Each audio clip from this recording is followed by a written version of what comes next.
Presiden Amerika Syarikat sendiri, Donald Trump, arahkan tentera Marine turun ke Los Angeles.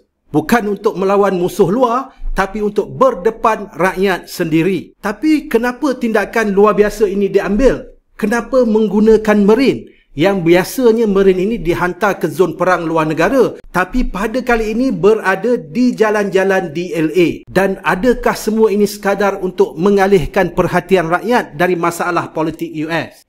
US ini sebenarnya memang ibarat telur di hujung tanduk. Dasar-dasar Trump sepanjang pentadbiran beliau telah memecahkan US ini kepada dua blok, liberal dan konservatif, MAGA. Ini mencetuskan ketegangan politik, perkauman dan sosial yang sangat-sangat parah di US. Negara ini, US, hanya tunggu satu percikan api sahaja untuk meletup. Dan kali ini, ICE ataupun immigration menjadi spark yang menyebabkan sebahagian besar rakyat turun ke jalanan.